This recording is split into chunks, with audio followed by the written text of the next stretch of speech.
So, as I said, very much welcome to this webinar on alcohol and the COVID-19 pandemic.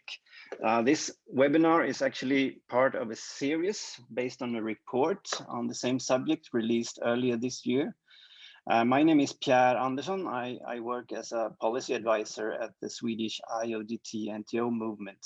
And we are one of the organizations behind this report. This is actually number 8 in a report series on alcohol and society, covering various angles of various issues. All reports are written by an independent group of researchers, published by 15 different organizations cooperating on this. And you can find the names of both the researchers and these organizations in the report. That's also available in English, and Sarah will paste a link directly to the report in the chat shortly. Now, this report that we are going to discuss today, it points to a number of links between alcohol and COVID-19, both directly when it comes to effects on the immune system and so on, and our behavior, but also in kind of more non-direct ways. It's a factor it places really large burdens on our really already overstretched health system, for example. We can see that we see reports of gender-based violence increasing during the pandemic, and we know that alcohol plays a role also there, and so on and so on. We have with us today Tim Naimi from the Canadian Institute for Substance Use Research, he is one of the authors of the report, and he will present the kind of main findings in this report. And then we will also listen to Charles Perry he's the director of the Alcohol, Tobacco and Other Drugs Research Unit at the South African Medical Research Council.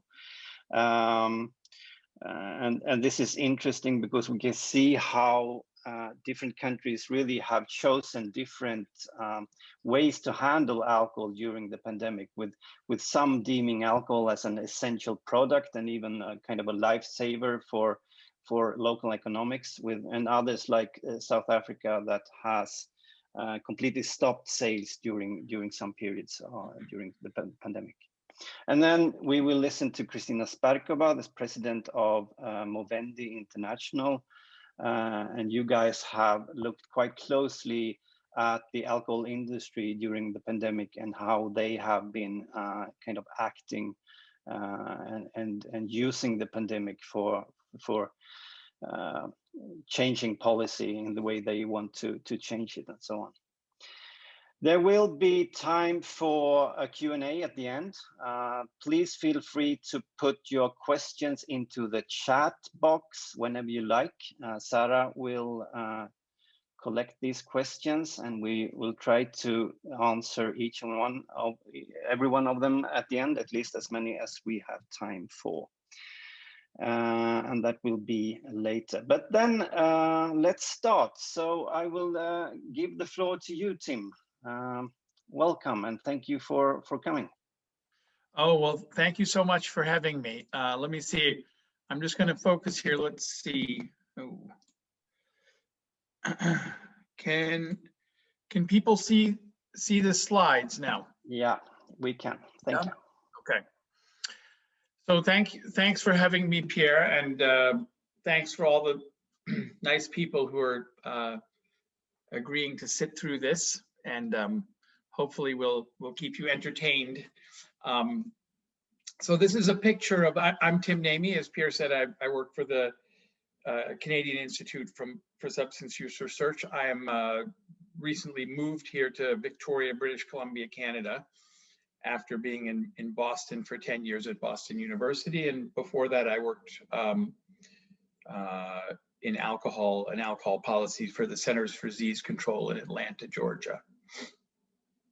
So Pierre Limor and IOGT has been very nice to invite us. And as Pierre mentioned, this report that I'm going to be presenting was co-authored by all those lovely people there. Sven and Frida are from Sweden. Tanya is from Australia, and Harold is from the US, and Tim Stockwell and Adam Shirk are also both from the Canadian Institute for Substance Use Research. And here's a picture of the reports that we've published so far, the different topic areas, and I'm sure that those could be hopefully enjoyable reading. So I'm going to briefly kind of summarize the report. This is the only kind of heavy-duty science slide. But when we approached this report, we had kind of two questions: is what is the impact of alcohol on COVID, and what is the impact of COVID on alcohol, if you will. So, from a big picture perspective, heavy alcohol use does have immunosuppressive properties. One of the interesting ideas is that drinking alcohol can increase the expression of something called ACE2 receptors. ACE2 receptors, for people who aren't familiar with them, are actually receptors. They're actually used for a common class of high blood pressure medication. But ACE2 receptors are basically what the COVID virus binds to and how it gets into cells. So based on that theory, there's a lot of concern that alcohol could increase the susceptibility to COVID infection. And then we know also that heavy alcohol use is basically a toxic agent for marrow, and it can directly suppress immune functions. So this is a study that came out actually after our report was published that examined the risk of having a substance use diagnosis. It was, I think, about 70 million electronic records from the US, and looked at the risk of having a recent substance use diagnosis for getting COVID-19. In the red bar there, you can see that AUD, that's short for alcohol use disorder, conveyed about a 7.7-fold increased odds, or I think it's fine to say increased risk, of developing a COVID infection. SUD at the top is all the substance use issues. And in addition to alcohol, OUD, opioid use disorder, toward the bottom, and tobacco use disorder at the very bottom, also conveyed very substantially elevated risks. Now, it's important to acknowledge that this is a very large study. It's not a perfect study. The study does not account for the fact that people with substance use disorder have a higher prevalence of things like hypertension and diabetes and some other chronic diseases that give a risk factor for COVID as well. And also does not necessarily account for the fact that people with substance use disorder may tend to have jobs where they are at higher risk of, for example, labor type jobs or things that involve a lot of person-to-person contact, or may live in crowded housing conditions or in homeless shelters, that sort of thing. So this isn't to say that it's the substance use disorder itself that is, solely causing this association, but there's certainly evidence to suggest that there is increased risk. Now, if we look at, I think the really important issue is that alcohol promotes the transmission of COVID-19 more through its behavioral effects. So that's where the evidence is even stronger. Even alcohol at low doses, 1 or 2 drinks, can reduce inhibition.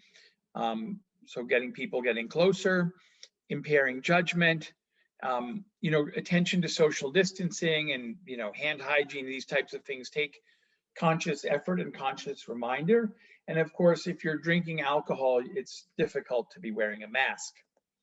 And then the other thing to think about is the social context for high-risk transmission in what I call alcohol-centric social contexts. So if we think about it, at least in the States, a lot of our early super spreader events, and they've continued to be venues where alcohol is contributing by the means above, but things like parties, weddings, concerts, etc., where there's often crowding and people are also drinking alcohol. So, well, this doesn't look like the most, I don't know if this is a party, but the idea is, again, that people are crowded together. When people are crowded together, there's not only the lack of social distancing, but oftentimes in bars or crowded venues, people have to get up close to somebody and shout to be heard, or people may be singing and dancing, so they're breathing heavily. So many-fold increased risk of transmission in this context.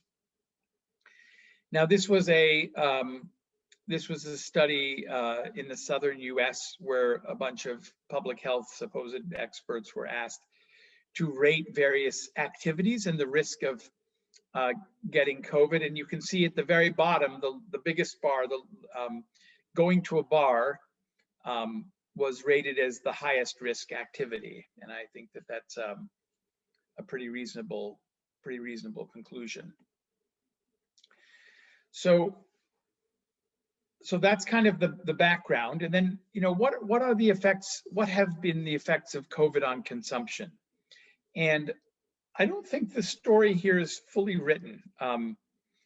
At the time that we completed the report, which was about 6 months ago now, what seemed pretty clear to me is that in lower income countries, that total alcohol consumption has decreased for the most part. Again, I'm generalizing. Whereas in higher income countries, total consumption has stayed about the same or increased a little bit.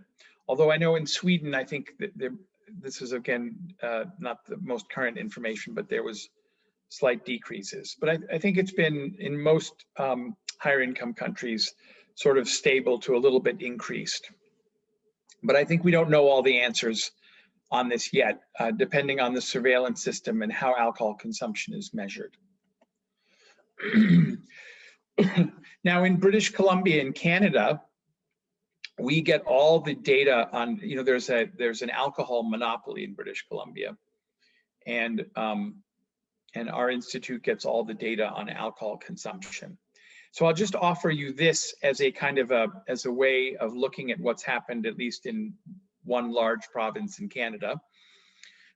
This is a map of total consumption. This is sales by the government monopoly, and the dashed line is 2019, and the solid line is 2020, and you can see what's interesting is that in the right before the lockdown, right before phase 1, you get this big spike in alcohol sales. And I think this has been observed. This was in anticipation of the lockdown. And then after that spike, and then there was another spike in phase 1, but after that, things kind of settled down. So if you look at the consumption since then, it's been tracking about the same as in 2019. So overall, if you look at 2020 compared to 2019, there was about a 5% increase in total consumption, a lot of it driven by that spike at the beginning. But I think, similar to the way we've talked about how harms may be different, if it's domestic violence versus impaired driving, which may have gone down. So too, if we look at which outlets are selling alcohol, we have an interesting story here. So again, this is dashed lines are 2019, solid lines are 2020. Those lines along the bottom are sales at bars and restaurants. Those are obviously in total always a lot less than sales in what we call off-premise establishments. But you can see those two solid bottom lines from 2020. You can see that obviously total sales in bars and restaurants have decreased quite a bit. As a proportion, it's more than half. And then we look in the lines above. The green line is all the sales through government liquor stores. And what you see there is that the government liquor store in 2020, the solid line, there was that bump. but it's basically been pretty much very close to what it was in 2019. But the private liquor stores had a big bump at the beginning and have retained higher sales throughout the end of the year.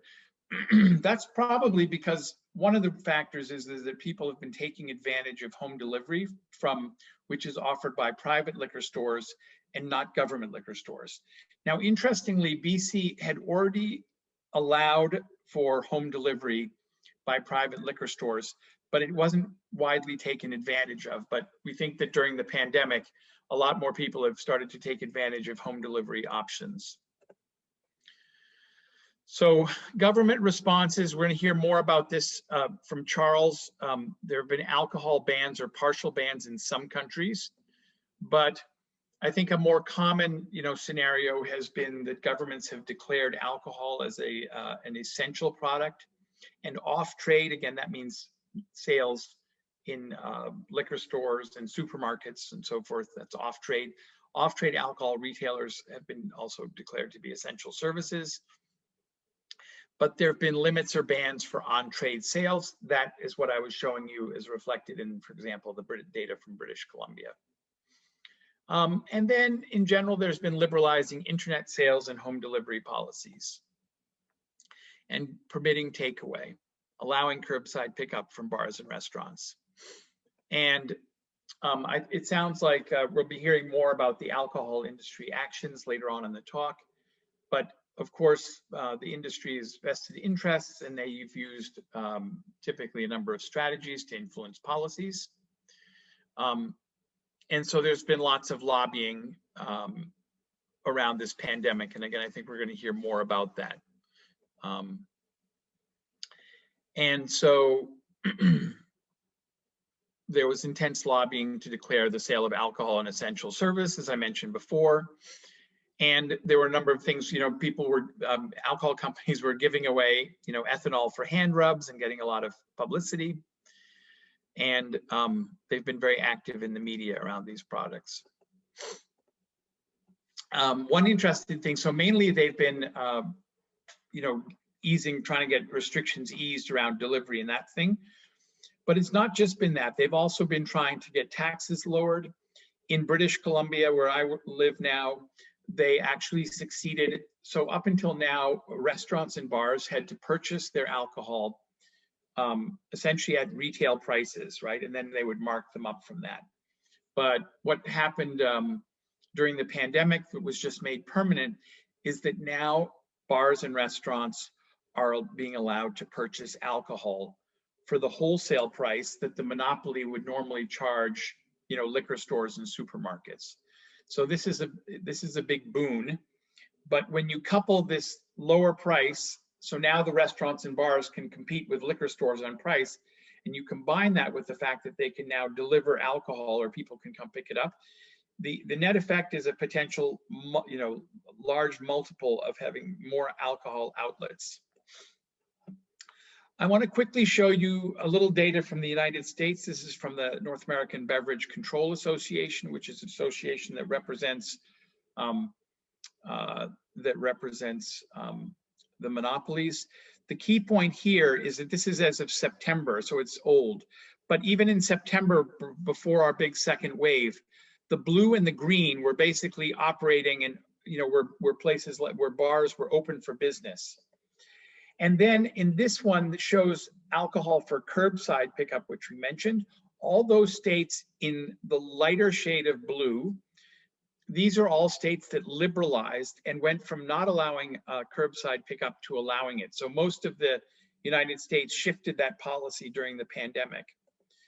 And again, same for home delivery. That lighter color blue, those are all states that switched to allowing bars to provide home delivery. Restaurants, a similar story. This is as of September again, but all that kind of light green color, those are all ones where where restaurants were open for indoor and outdoor seating. That lighter color blue is all the ones that switched to allowing restaurants to do curbside pickup. And the lighter blue, again, now home delivery is now permitted in all these states. Most of these states, so far, very few of them are switching back, and it's unlikely that they will do so. And again, those data were from September. At that time, people even then were concerned, like why are bars and restaurants reopening? And of course, we had a very big spike, again, that started, in December.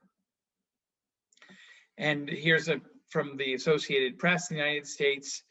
The to-go drinks are an elixir for the public and a lifeline for business. And at the conclusion of one of the owners is that I think this is probably going to change how we do business forever. And I think he was correct.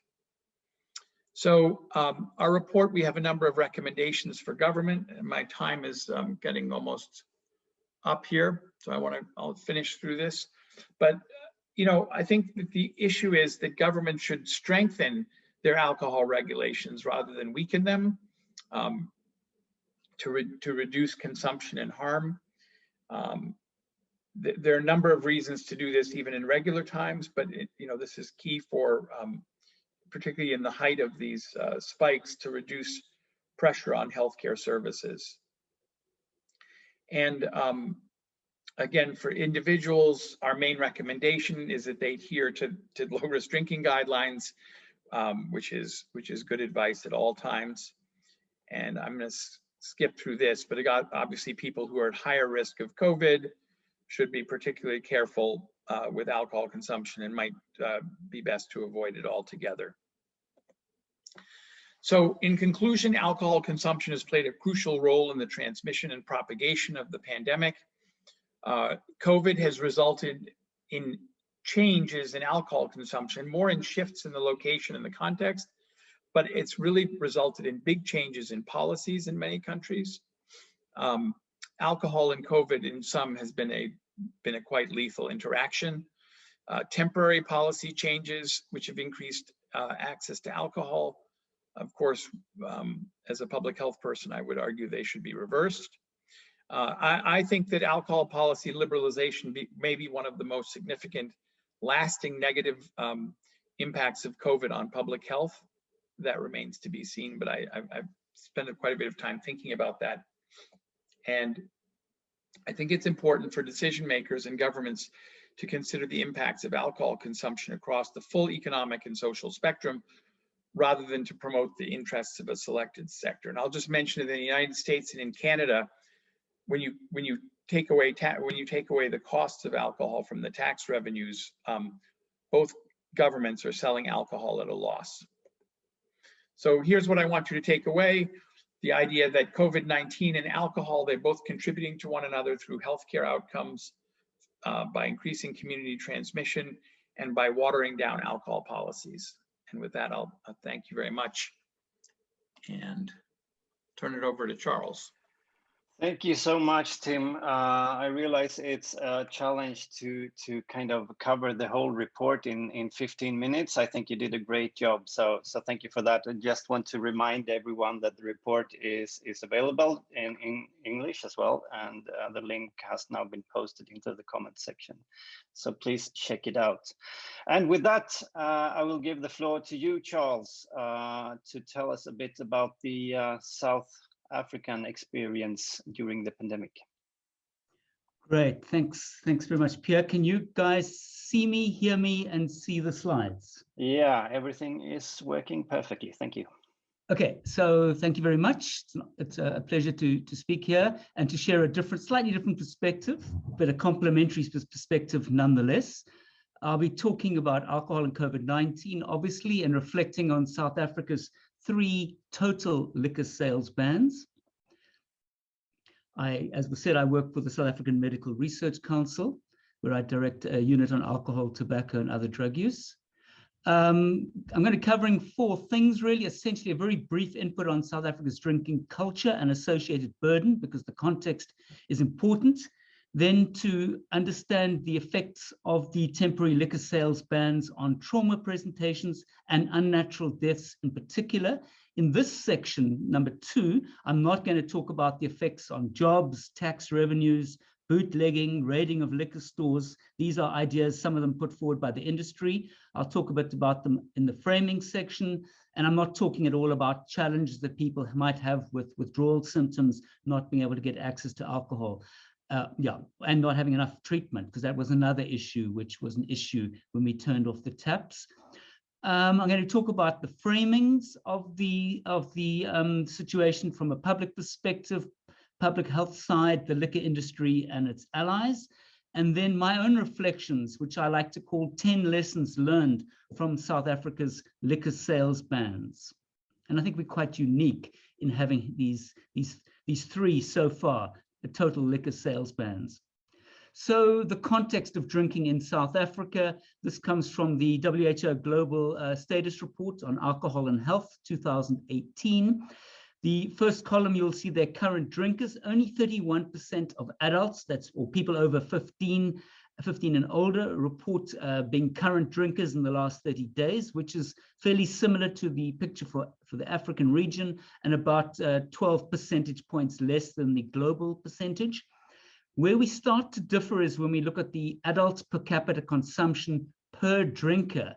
So only perhaps a third of the population, slightly more adult population drink, but we drink a lot. So on average, 64.6 grams of pure alcohol per drinker per day, which is between 5 and 6 standard drinks in South Africa per drinker per day. So that's where we have a problem. If you look at it from the binge drinking side, which is the last column, 59% of drinkers in South Africa report heavy episodic drinking. That's 5 or more drinks per occasion in the last 30 days, which is about 9 percentage points higher than the global average and 30 percentage points higher than what's happening in the rest of Africa. So that's where we have the problem amongst those who do drink, the amount drunk per occasion. Obviously, it has various negative outcomes. Time doesn't permit me to go into all of them, but one thing I'll talk about is alcohol-related deaths. This is from the burden of disease research, which looks at causally attributable deaths, and we fall into the second highest category with between 6.2 and 7.8% of all deaths in South Africa can be attributed to alcohol. And a study that I was involved in with a PhD student, Charlotte Probst, we found that it's about 171 people per day die in the country from alcohol-related causes, which is like a small aeroplane. Newer research suggests that might perhaps be it should be a bit lower, but yeah, we can debate that. It's a lot of people dying every day from alcohol-related causes. And then what are they dying of? This is also part of Charlotte's PhD, which showed that clearly the burden in terms of death and injury and disability is higher amongst men than women, and the burden is higher amongst those of lower socioeconomic status, lower and middle, than the higher SES groups. And then this breaks down the burden according to different types of different types of effects where alcohol is causing death. And you'll see we have a lot of alcohol-related infectious diseases and death from that, and also trauma. Alcohol-related trauma is a big issue, and that's particularly relevant with COVID-19, as you will see.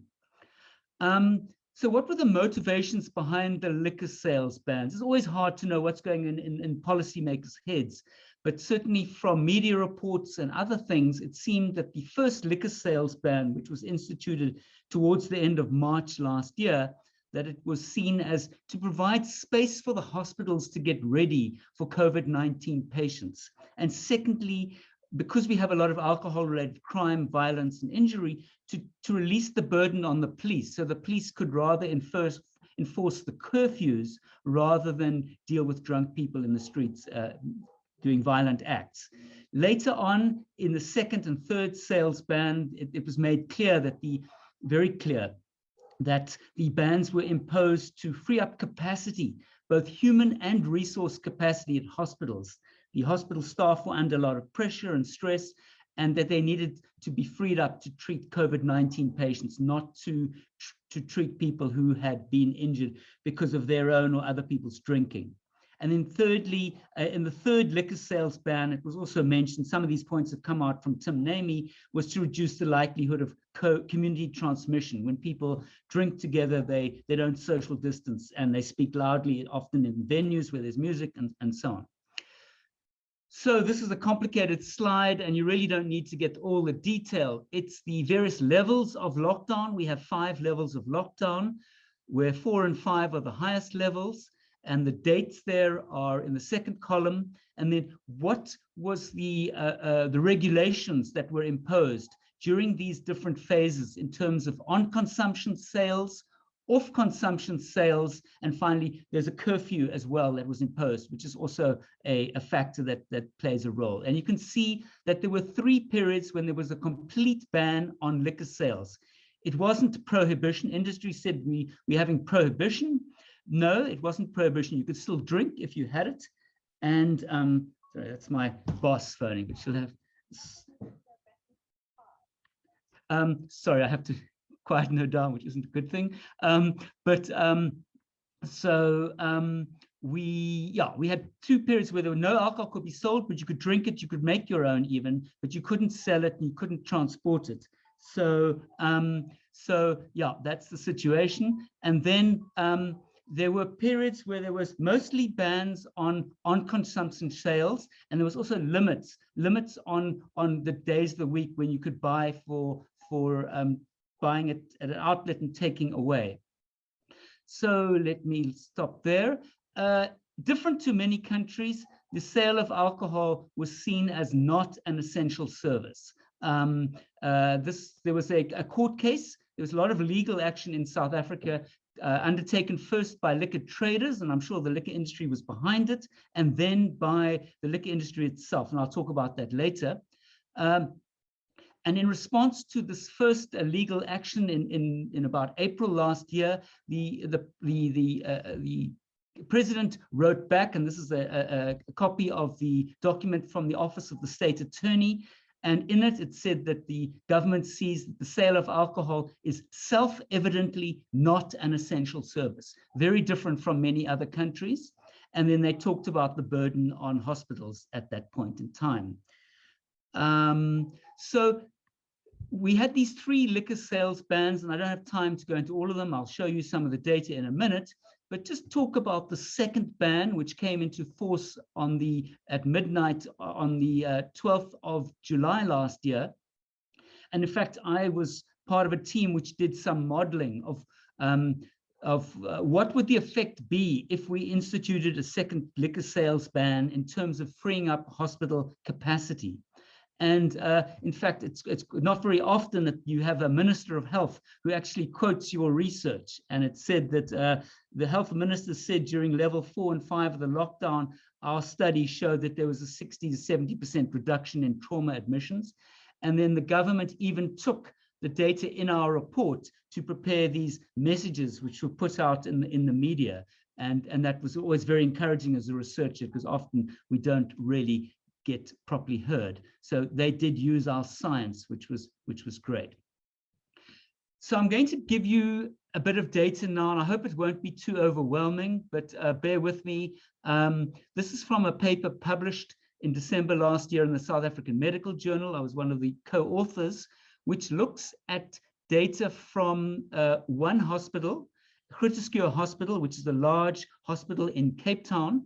And it's got data from February and March, April, May, and June last year. And if you remember, basically at the end of March, there was some slight controls on alcohol, but April and May, we had a total ban on the sale of liquor in South Africa. And then on the 1st of June, it all opened up again. Except there were some controls on the days of the week for off-consumption purchasing, but yeah. So basically, you'll see there, if you look at the total picture on the left, you'll see a huge drop in April and May in terms of trauma presentations at this hospital. And then on the 1st of June, it jumps right up again to pretty much where it was in February and March, the average of those 2 months. But it differs according to the type of trauma presentations. And you can look at the steepness of the line, and you'll see that for violent trauma, the drop is the greatest when you turn off the taps on liquor sales. This is from another study. This is a paper which has just been approved by Drug and Alcohol Review, which is looking at data from another hospital, also in the Western Cape. It's a slightly more rural hospital, also looking at trauma admissions. There are 3 graphs here. I really don't have time to go into all the details. The top left graph is trauma admissions. The one below it is looking particularly at stab wounds. And the one at the top right is looking at where they had to do an operation to correct an injury, a trauma injury. And this is looking at the effect of turning off turning off alcohol. So let me look at the top left graph there. You see the pre-ban period. There are 95 trauma admission cases on average during that period. And then it drops to 39 in the next period, and then it jumps up again to 74 and drops down to 40 when they had the second ban, and then when a partial ban again in August, it jumps up again. So you saw a 59% drop when we had the complete ban on liquor sales in April and May last year.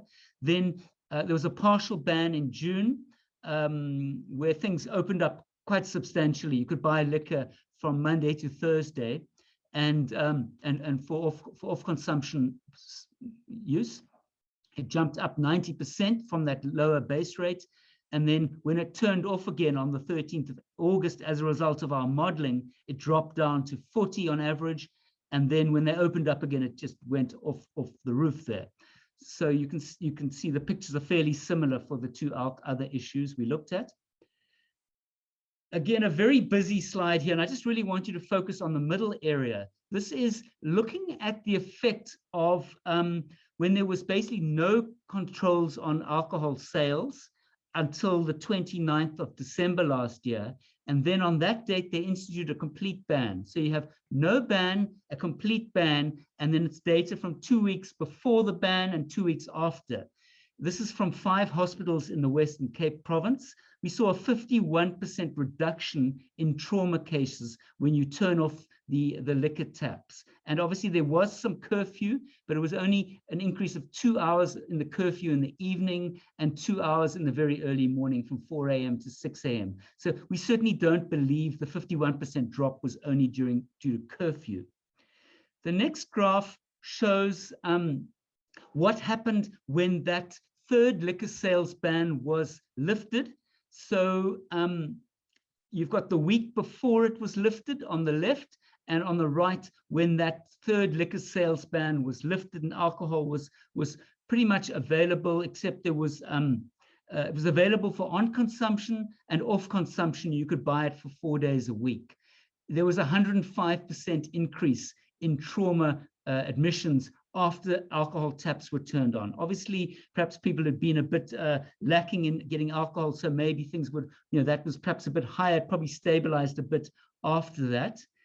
The next graph again shows what happened between May and June. In May, there was a complete liquor sales ban, so going from a complete ban to the 1st of June, where there was only a partial ban, and there was a 49% increase in trauma presentations. So very much like turning on a switch. And the curfew remained the same, so it wasn't due to mobility. Now, this is death data, which is an extreme form of trauma. If the trauma is so serious, it can result in death. So this data is showing from basically the whole of 2020 right into the beginning part of 2021. The dark brown line shows the predicted levels of non-natural deaths at different periods over that year. The dotted line in brown is a confidence interval around that, and the black area is what actually happened during 2020 in the early half of 2021. And you'll see the red lines that I'm showing horizontally show the periods where there was a complete ban, and the blue shows where there was a ban on consumption sales, and the green was both on and off consumption sales were allowed with some restrictions, And then the little bit of light blue is no off-consumption sales. And you'll see that particularly if you look at the red lines, looking at death data now, this isn't trauma, this is unnatural deaths. You'll see when there was a complete ban on liquor sales, it dropped dramatically, pretty much below the lower confidence level for unnatural deaths. And it fluctuated, obviously, when there were some controls on alcohol. So moving along, framing, got a few minutes left. The public health view was basically mixed views. Some people said turning off liquor made for quieter neighborhoods. There were no people getting drunk in the streets. But other people said, look, it favored the rich because they could stock up. They had money to buy before the liquor taps were turned off. Some people said, well, people could access anyway. There was industry said that there was bootlegging and things like that. But the data shows that people couldn't access as much, and certainly the people who got into trouble weren't drinking as much. The public health community, we saw less trauma, less deaths, and we felt that what we see here should really inform future policy. We could reframe situation and have a better situation going forward. Some people said, look, it's time to buy pineapples and brew your home. So people somehow laughed at the whole situation.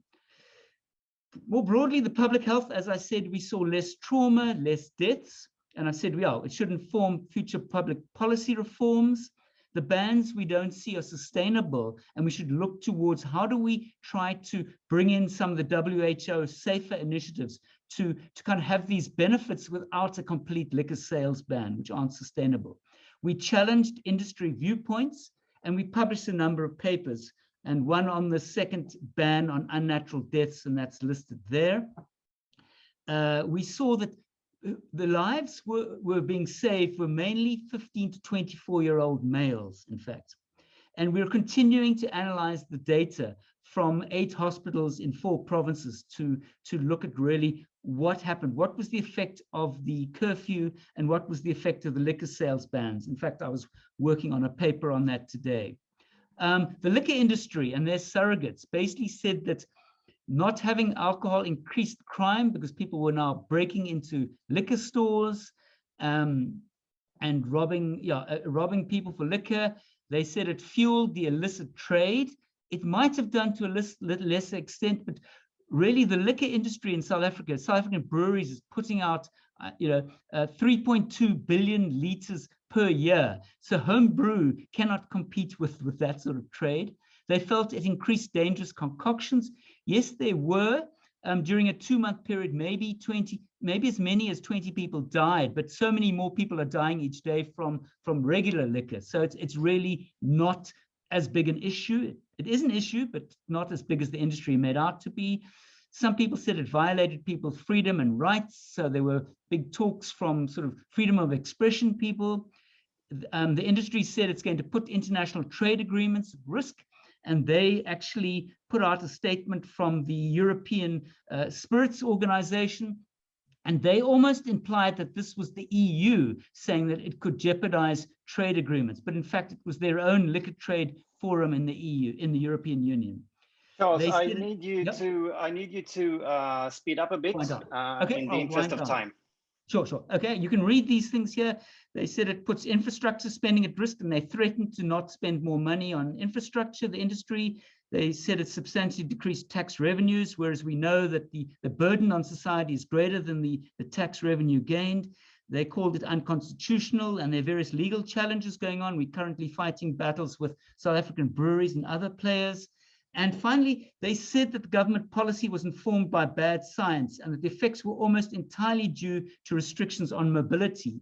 And they essentially imputed data, and they came up with a very weak report which tried to show that it was all due to the curfews. And we've taken that report to pieces. Finally, my last 2 slides are what are the 10 lessons learned? And I can just read the underlined parts. It's exposed our culture of heavy drinking and also the dependence on people and the liquor industry on heavy drinking.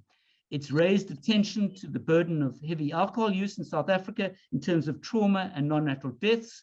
It's, as I said, it's present its non-natural product, and you can see this here. It showed that change is possible. Finally, it disrupted the cozy relationship between the alcohol industry and government, and it talked about new data, for example, we need to collect on alcohol and trauma, and so on. Let me leave it there. Thank you very much. Thank you so much. This is really, really interesting stuff, and I think we will come back to this also during the Q&A. Thank you, Charles. So if you could stop sharing your screen, thank you. I will then invite Kristina to take the floor and talk a little bit about, a bit more, I should say, about the alcohol industry and their practices during this pandemic. The floor is yours, Kristina. Thank you, Pierre. So yes, I'm going to tell you a little bit, about what the industry has been doing, alcohol industry has been doing during the first wave. Actually, that's the analysis. So for understanding, I would like you to look at this picture. So these are the 10 biggest alcohol producers in the world, and all their different brands they are having that are active in those different different countries. And I am also presenting this map, and also want to talk about them. Like, for example, AB InBev has like control over 1/3 of the beer market of the global beer market. So these are huge companies with really huge budgets, and these companies are really, for example, rejecting any small changes. Like, for example, when governments want to introduce labels. So these companies are really against it, because that would mean huge consequences in their production. It would cost a lot to just change the package of the bottles that would be, or the labels on bottles that would be telling, for example, that alcohol is not good for pregnant women, for example, or that alcohol is a carcinogen. So they really do not want to do that, and they have also very often financial argument.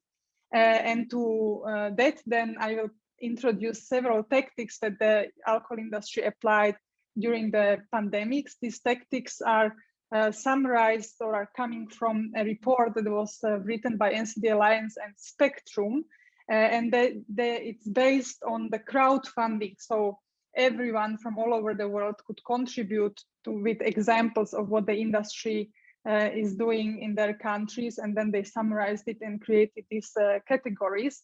And it's important to say that the report also talks about other industries than alcohol industry, but the alcohol industry was had the highest representation in this report. So the tactics of the alcohol industry were they were adapting marketing and promotions, and I will then come to every of these tactics little bit. I will look at it a bit deeper. Then, of course, the well-known corporate social responsibility was also really well used during the pandemic, and then pursuing different partnerships, and they were also shaping policy environments that we have already also heard a little bit about from Tim, and I will address it as well. So when it comes to adapting marketing and promotion, what was really important in the beginning, they were putting halo on unhealthy commodities, and they were linking them with something positive, and in this case with frontline workers, so with nurses. So you can actually see an example here on the picture. It's a wine from I cannot pronounce it right now, but one winery that has produced a wine called Much Obliged. And there are really many examples of how these products were sent to different hospitals, and they were really connecting their products with the people who were saving our lives. Then they were also promoting their products as a tool of survival, and I will show you a picture. For example, here this is a beer Karsten, and it's in Portugal, and it says that good beer is like air, you can't live without it. And they were, together with this promotion, they were also promoting a strategy how to survive. So it was isolate, use sanitizer, and drink beer for fun. So and we have seen many of these kind of different promotions and marketings. For example, also parents were targeted a lot because they were left alone, like they were left at home with their kids, and they had to teach them everything from math to art, and of course they had to do their own work. So it was also, the products were promoted in a way like if you want to survive, just take some wine or use alcohol for explaining mathematic operations to your child. So completely crazy. And then there was they were selling also social distancing, so they were building on and like also presenting themselves as they are really promoting social distancing, and that is very important. So for example, they have created a cooler for beer, and then there was another like a 6-pack that was 6 feet long or something, like for the distance. So they changed very fast, and just remember the labels, that it's not possible to change a label on a bottle, but they could really very fast produce these new packages, for example. And they were also accelerating digitalization. So they were supporting different virtual parties and meetings and virtual concerts, and of course also helped with digital shopping, and then also home delivery that also Tim has been then talking about. And then of course the people were left at home, so they were producing these cozy clothes for being at home, and of course face masks. So they were very fast in that when it comes to marketing and promotion. And then corporate social responsibility has been really used heavily. So they were supporting, for example, bartenders. There was even some kind of a course, a training course for bartenders when they took it. When the bartenders who had to stay at home, of course, the bars were closed, so they had no work. So when the bartenders took this course, they would even get a little bit paid when they finished the course, and then they were really happy that they could have some income, for example. They were providing sanitizers, or this is the help with shortages in the places where it was missing. In the beginning, we had also that problem. For example, working with DJs and paying them per view on different online platforms. They were providing like a recovery money for pubs when they come back after the first wave, or also different materials like face masks and these things that the pubs could then provide for the customers. And they were also creating solutions within the corporate social responsibility. So they were, for example, offering water bottles with the brand of the company, and they were also navigating away from the discussion that the Charles really showed it perfectly, how alcohol and gender or like violence are related. And for example, they were talking about not about gender-based violence, but promoting different helplines where people could then call when they were exposed to it, but they were navigating away from the reasons. And they, of course, were donating different products and also money, which is very interesting. In, for example, in the US, in some in some community, they donated $20 million in the work to point at the like a disproportionate social and economic impacts of COVID-19 on Black community. And this is also very ironic because alcohol sales and like there are very many different sale points much more frequent in Black communities than in some like communities that are on in a way social economic and doing well. Yeah. And then when it comes to partnerships, first they were also pretending that they are having partnerships in government. So for example, there was there was a case of alcohol company referring to guidelines of Australian government about like how to consume alcohol, but when you would click on the guidelines on the link, it would take you to the campaign of the company. Then they had also real cooperation with governments. We could see it in many places. For example, in Mozambique, it had several steps. So in the beginning, they started with providing sanitizers, and then later they would be also helping with replacing all the billboards with information about safe hygiene. and like that would be, of course, then would be really present and would be doing this together with the government. And they were also partnering with civil society. Red Cross was a very strong, or like was an organization that really benefited from the contributions of the alcohol industry in different parts of the world. And when it comes to shaping policy environment, that you have also, guys, you have mentioned it in your presentations, but the first we could see that already in the beginning, the alcohol industry was really working hard for making alcohol an essential product. So there were several countries, US, Canada also, that have really announced it as an essential product. So whatever was, many things were of course not available, but alcohol was. Then when it comes to taxation, so they were also changing and lobbying for change of policies.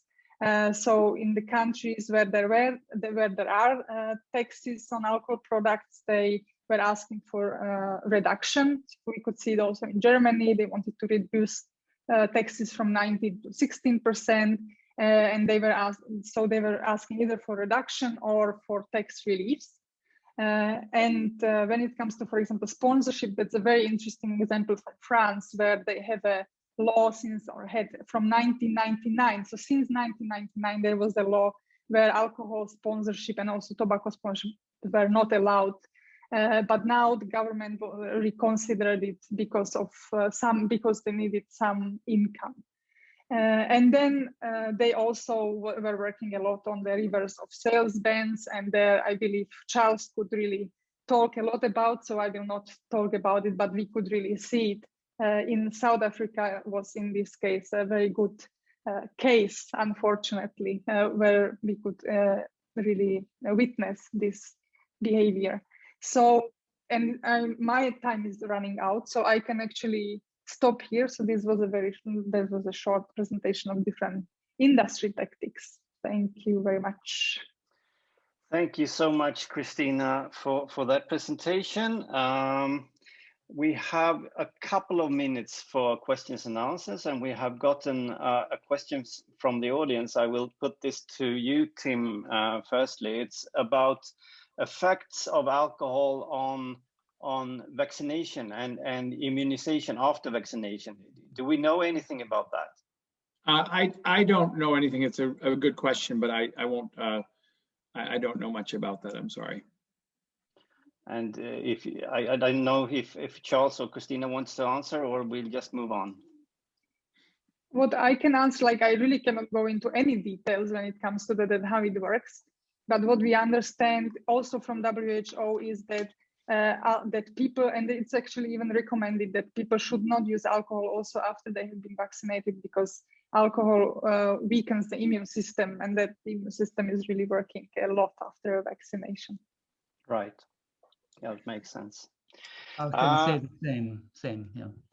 Okay, thank you. Yeah, and the question to you, Charles, then, mainly, the data from South Africa is quite convincing, and you are talking about that change is possible. What do you see going forward? Will decision makers and kind of people listen to this? Is this an opportunity to change into even to better, more effective alcohol policies? We hoped that, and we pushed really hard. I mean, I did over like almost 200 radio, TV, newspaper interviews in the last year. So we're certainly motivating for that. It's not just me, there's a whole cadre of people doing that. And we've written articles for things like The Conversation, journal articles, we have something called the Daily Maverick newspaper, Business Day, and so on. So we have been motivating it. I had a chance to speak twice to the a parliamentary study group of the leading party in government. And I've been on meetings with the premier of the one province which is run by another party, and I've spoken to the Health Portfolio Committee, and we've had positive receptions. But I'm skeptical because there were many opportunities. I I found I had quite good opportunities. I had the minister in charge of the disaster management regulations phone me on two Friday evenings, and the special advisors contacting me and talking to them about the legal issues, and speaking to the sort of undersecretary for health, we call them the director general, and but I just am skeptical that change is hard, but we've challenged them, and we said that history will judge us very harshly if we don't do anything. And we've written letters, and we're continuing to push, but I'm not that optimistic, but we will hold them to account. We'll keep doing that. Thank you. And finally then, Tim and Kristina, Tim, you were a bit more pessimistic when it comes to reversing the liberalized alcohol policies. But do you think there is an opening here to argue and make a case for more effective alcohol policies? Well, I think there is that opening for sure, but I think right now I'm maybe I'm a pessimist by nature, but I think just looking at what's happening, at least in North America, I'm concerned. But I do think it is a great opportunity to raise the issue of alcohol policies, and Charles's work and others do that very effectively. So I guess it remains to be seen. And you, Kristina, you in Movendi is advocating for more effective alcohol policies. That's your main task, so to speak. So how do you see this going forward? Yeah, I see that the pandemic actually really opened a very good argumentation for us for alcohol policies, and especially taxation. So and countries are searching for money, but it's really our responsibility, of course, also scientists, but also the civil society. We need to now really expect and also hold the governments accountable. But there is an opening because they are searching, and yeah, I think they are also very often desperate. So they will go even for these changes that maybe they were resistant to before. If I can add one thing. Sure, go ahead. Here, and Kristina, and that is that one of the momentum against policies because of, and I think that's where we need to be strategic, because alcohol, the big businesses, the producers, and even the on-trade, the liquor stores and supermarkets have actually done very well by and large during the pandemic. They've had, in some cases, a windfall. So that sector of the business needs to be distinguished between, restaurants and bars who have suffered. And I think that's important to point out when they're going to reverse or to continue some of these policies, is that which sector are we talking about here? Because I think the big business has done well, and they're the ones that are actually getting the favorable policy changes, and not the little guys. That's a good point.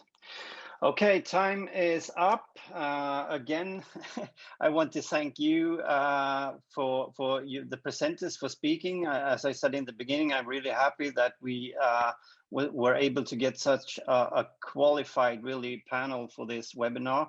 And thank you also for all the participants who showed up and listened. And as we told you in the beginning, we have recorded this webinar, and we will share the link with you afterwards if you want to watch again, or if you want to spread it to other people. And with that, thank you very much. And yeah, take care.